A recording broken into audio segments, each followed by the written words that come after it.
الرؤوف ظفر صاحب. جی احمد الرؤوف صاحبہ آپ ہیں؟ عبد الرؤوف؟ ہاں جی. یہ تو احمد الرؤوف پڑھ گئے تھے شاید. نہیں جی غلطی لگ گئی ان کو. اچھا ان کو دیکھ کے غلطی لگ گئی. بڑی بھاری غلطی لگی ہے. فرمائیے جی. حضور السلام علیکم. اچھا میرا یہ سوال ہے کہ سورۃ یونس میں اللہ تعالیٰ فرماتے ہیں 101 نمبر میں، جس کا ترجمہ یہ ہے: اور اللہ تعالیٰ کے دیے ہوئے اذن کے سوا کسی طور پر ایمان لانا کسی شخص کے اختیار میں نہیں ہے. اس میں ہم اذن کا کیا مطلب لیں گے؟ اب پڑھیں تو اصل آیت کوئی اور پڑھ دیا آپ کی. یہ ہے میرے پاس. وما کان لنفس ان تؤمن میں اسی لیے کہا تھا کہ آپ کی کوئی اور ہی پڑھ دے تو اچھا ہے. اچھا ٹھیک ہے. ہاں ہمارے یہاں ہے نہیں کوئی مربی وغیرہ. آپ ماجد صاحب آپ پڑھیں. اعوذ باللہ بسم اللہ الرحمن الرحیم. وما کان لنفس ان تؤمن الا باذن اللہ ویجعل الرجس علی الذین لا یعقلون.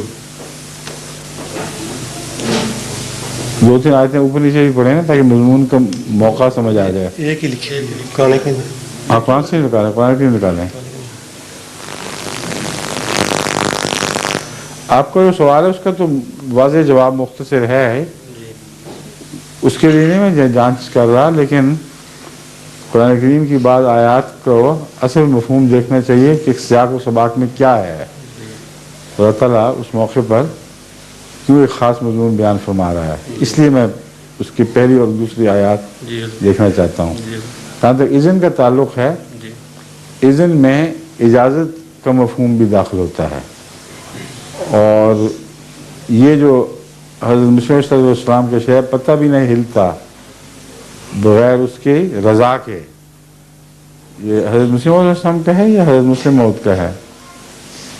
پتہ بھی نہیں ہلتا بغیر اس کی رضا کے.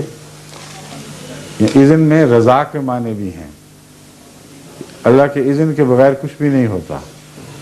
تو یہاں اذن کا مفہوم بہت ہی وسیع ہے ان معنوں میں کہ خدا نے ہی سب کچھ پیدا کیا، خدا نے کائنات بنائی، اس کے قوانین بنائے، اور وہ سارے قوانین اس کے حکم کے تابع چل رہے ہیں. ان قوانین کے تابع جس کو جو اجازت ہو وہی کرتا ہے. لیکن یہاں وہ معنی نہیں ہے کہ خدا تعالیٰ زبردستی کسی کے دل میں ایمان اذن کے ذریعے ڈالتا ہے، یا جو کافر ہوتے ہیں وہ اس لیے ہوتے ہیں کہ خدا نے ان کو اذن نہیں دیا تھا. یہ معنی اس لیے غلط ہیں کہ قرآن کریم کی دوسری آیات واضح طور پر ان کے برعکس مضمون بیان کر رہے ہیں. اس لیے اذن کا معنی اجازت اور موقع محل کے مطابق کچھ اور معنی کرنا ہر انسان کے اپنے اختیار میں نہیں، بلکہ قرآن کے حوالے اور اس کی تائید ہی سے معنوں کی اجازت ہے، ورنہ نہیں.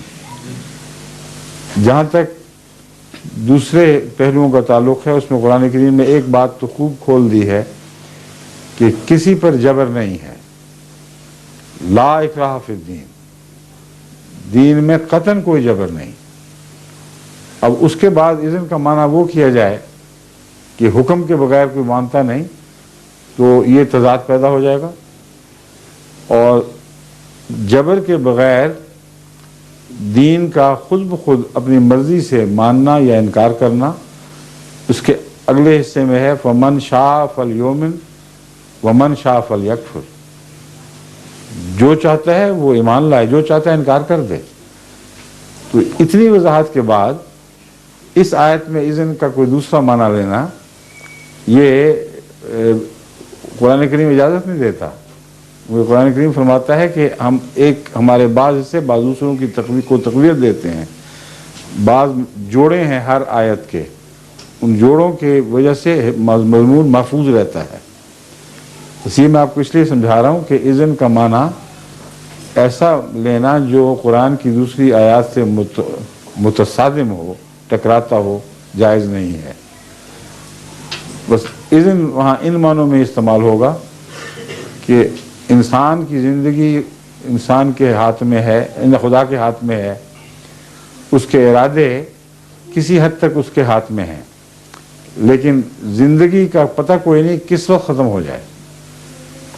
اس لیے جس شخص کے دل میں خدا تعالیٰ نیکی دیکھتا ہے اس کو مرنے نہیں دیتا جب تک وہ ایمان نہ لے آئے،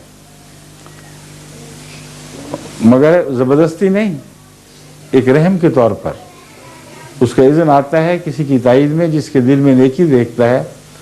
اللہ تعالیٰ فیصلہ فرماتا ہے کہ زندگی تو میرے ہاتھ میں ہے، اس کو میں نے بلانا ہی بلانا ہے، قانون قدرت کے مطابق اس کا وقت آ رہا ہے، تو مرنے سے پہلے پہلے اس کو توفیق بخش دیتا ہے۔ یہ معنی مومن ایمان میں اذن کا ہے، سمجھ گئے؟ آگے اب وہ آیات پڑھیں۔ آپ کی بات ختم ہوگی، اب میں اپنے لیے سننا چاہتا ہوں اس کا سوال تھوڑا۔ ابھی اور بھی ہے؟ اچھا جی، اچھا۔ اعوذ باللہ من الشیطان الرجیم، بسم اللہ الرحمن الرحیم۔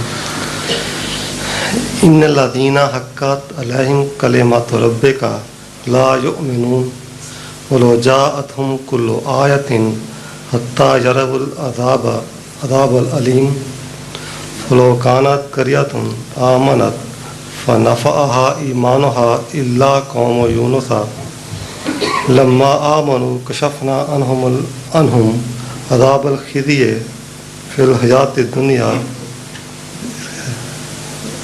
ٹھیک ہے، درشل ہو گئی ہے۔ اچھا بچوڑ دیں اس کو، آپ پڑھ دیں ہم سب۔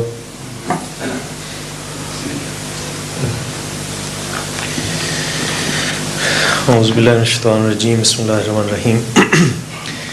ان الذین حقت علیہم کلمۃ ربک لا یؤمنون ولو جاءتهم کل آیۃ حتی یروا العذاب العلیم فلولا کانت قریۃ آمنت فنفعها ایمانها الا قوم یونس لما آمنوا کشفنا عنہم عذاب الخزی فی الحیات الدنیا ومتعناہم الی حین ولو شاء ربک لآمن من فی الارض کلہم جمیعا افانت تکرہ الناس حتی یکونوا مؤمنین وما کان لنفس ان تؤمن الا باذن اللہ ویجعل الرجس علی الذین لا یعقلون۔ اور دیکھیں یہاں سیاق و سباق میں وہ سارا مضمون خود ہی قرآن کریم میں کھول دیا ہے جو میں بعض دوسری آیات کے حوالے سے آپ کو بیان کر رہا تھا، انہی آیات میں موجود ہے۔ اب ایک ایک کر کے پڑھیں، میں بتاتا جاتا ہوں ان کو۔ ان الذین حقت علیہم وہ لوگ جن پر خدا تعالیٰ کا یہ فیصلہ صادق آ چکا ہے کہ وہ ایمان نہیں لائیں گے، ولو جاءتهم کل آیۃ حتی یروا العذاب العلیم، یہاں تک کہ وہ جو بھی نشان دیکھیں وہ انکار کرتے چلے جائیں گے یہاں تک کہ وہ دردناک عذاب کا وقت آ جائے جب ان کو بلا لیا جائے گا۔ ایک منٹ سمجھانے دیں۔ یہ جو حقت ہے الکلمہ ہے، یہ قرآن کریم نے شروع میں ہی سورہ بقرہ میں بیان فرمایا ہے کہ وہ لوگ جو ایسے ہیں کہ وہ فیصلہ کیے بیٹھے ہیں کہ ہم نے نہیں ماننا، ان کے دلوں پہ خدا مہر کر دیتا ہے، اور وہ فیصلہ جو ان کا ہے وہ اذن بن جاتا ہے اللہ کا کہ اب اگر تم ضد کرتے ہو اور بار بار آیات کا رد کرتے ہو اور ارادہ کر چکے ہو کہ ہم نہیں مانیں گے، تو ان پر خدا کا یہ کلمہ صادق آ جاتا ہے کہ ہم زبردستی کسی کو مومن نہیں بنائیں گے۔ یہ جو بات کا مضمون ہے اگلی آیت میں آ رہا ہے کہ اللہ تعالیٰ یہ فیصلہ چاہتا اگر تو ہر ایک کو بنا سکتا تھا، یہ اللہ تعالیٰ فرما رہا ہے۔ جب نہیں بنایا ہر ایک کو تو اس لیے کہ جبر نہیں کرنا چاہتا، تو چونکہ یہ لوگ ارادہ کیے بیٹھے ہیں کہ ہم نہیں مانیں گے، تو خدا کا یہ فیصلہ کہ میں جبراً ان کو نہیں بناؤں گا یہ ان پر صادق آ جائے گا۔ سمجھ گئے؟ اب پڑھیں اب۔ فلولا کانت قریۃ آمنت فنفعها ایمانها الا قوم یونس۔ اب اس کی مثال دیکھیں، بالکل کھل گئی۔ اللہ تعالیٰ چاہتا ہے کہ ہر ایک ہی ایمان لائے، مثال دیتا ہے قوم یونس کی کہ قوم یونس کی طرح کیوں نہیں ہو جاتے باقی لوگ بھی، کہ وہ ایمان لے آئے تھے تو ان کے متعلق خدا کی طرف سے جو عذاب کا قطعی فیصلہ تھا وہ بھی ٹال دیا گیا، اور پھر ان کو کافی دیر اس سے ایمان کی حالت سے استفادے کی توفیق ملی۔ تو اللہ تعالیٰ تو چاہتا ہے کہ ہر ایک ہو، مگر جو خود فیصلہ کرتے ہیں ان کو اذن دیتا ہے کہ ہو جاؤ. یہاں اجازت ہے مراد، یا اس کی تقدیر ان کی مدد کرتی ہے. یونس کی مثال، حضرت یونس کی قوم کی مثال دیکھ لیں. جب وہ خود مانے تو باوجود اس کے کہ حضرت یونس کو اللہ تعالیٰ نے واضح طور پر فرما دیا تھا کہ ان کے عذاب کا وقت آ پہنچا ہے، اور پھر بھی خدا نے ٹال دیا، کیونکہ خدا ایمان کے چاہنے کے متعلق اتنا زیادہ بندوں کی خیر چاہتا ہے کہ وہ سوائے اس کے کہ زبردستی نہیں کرتا، ہر موقع دیتا ہے کہ وہ ایمان لے آئیں. لما آمنوا کشفنا عنہم عذاب الخزي فی الحیات الدنیا. جب وہ ایمان لے آئے تو ہم نے اس دنیا میں ان کی ذلت اور رسوائی کا عذاب ان سے ٹال دیا. ومتعناہم الی حین. اور ایک عرصے تک ان کو اس دنیا میں استفادے کی توفیق بخشی. ولو شاء ربک لآمن من فی الارض کلہم جمیعا. اب دیکھیں، جہاں تک اللہ کی ذات کا تعلق ہے، اگر اللہ چاہتا تو زمین میں جتنی بھی چیزیں ہیں، جو کچھ بھی بستا ہے، وہ تمام تر ایمان لے آتے. تو اذن اپنی خواہش کے خلاف کیسے دے سکتا ہے خدا؟ اس لیے جو کافر ہوئے ہیں وہ خدا کے اذن کی وجہ سے نہیں ہوئے. اللہ تعالیٰ کی رضا تو یہ ہے کہ ہر چیز ایمان لے آئے، مگر جب دوسروں کی رضا اس کے مخالف چلے اور ضد میں مخالف چلتی رہے، ان کے لیے پھر یہ فرمان صادق آتا ہے کہ پھر ہماری تقدیر یہ ہے کہ ہم زبردستی زبردستی تمہیں مومن نہیں بنائیں گے. افانت تکرہ الناس حتی یکونوا مؤمنین. رسول اللہ صلی اللہ علیہ وآلہ وسلم کو مخاطب کرتے اللہ فرماتا ہے کہ تیرے بھی تو وہی ڈھنگ ہیں جو تو نے مجھ سے سیکھے ہیں، مگر تیری خواہش جو ہے وہ آگے آگے بھاگ رہی ہے، اور تو چاہتا ہے کہ ہر ایک ہو جائے. تو جب خدا نہیں چاہتا کہ زبردستی ہو تو کیا تو چاہے گا کہ زبردستی کر دے گا؟ افانت تکرہ الناس، کیا تو لوگوں کو زبردستی بنا سکتا ہے؟ یہ خدا کی تقدیر کے خلاف بات ہے. جب خدا نے چاہا کہ نہیں ہوگا زبردستی، تو اے رسول تو اپنی تمام تر خواہش کے باوجود زبردستی ان کے دلوں میں ایمان نہیں ڈال سکے گا. وما کان لنفس ان تؤمن الا باذن اللہ. اور کسی جان کو یہ توفیق نہیں ملتی کہ وہ اللہ کے اذن، یعنی اس آخری امر کے بعد جو اس کے حالات پر نظر ڈال کے خدا دیتا ہے، اس کے بغیر وہ ایمان لا سکے. کیونکہ ایمان لانا بھی خدا کی توفیق سے ہے، اپنی خواہش سے نہیں. یہاں اذن جو ہے وہ اللہ کی دی ہوئی توفیق مراد ہے.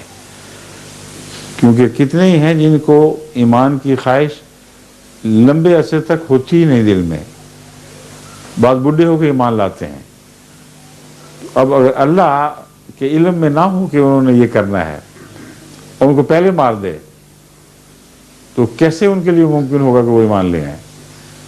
تو اللہ تعالیٰ دلوں پر نظر رکھتا ہے، لمبی مہلت دیتا چلا جاتا ہے، یہاں تک کہ جن کے دلوں میں نیکی دیکھتا ہے ان کو مارتا نہیں جب تک کہ وہ ایمان نہ لے آئیں. وَيَجْعَلُ الرِّجْسَ عَلَى الَّذِينَ لَا يَعْقِلُونَ. اور ان پر ناپاکی تھوپ دیتا ہے جو عقل نہیں رکھتے، کیونکہ جن کو عقل نہیں ہے ان کو پھر پاکیزگی نصیب نہیں ہوتی. بس اگلا سوال امت تو نہیں ہے نا ابا؟ ہاں فرمائیے.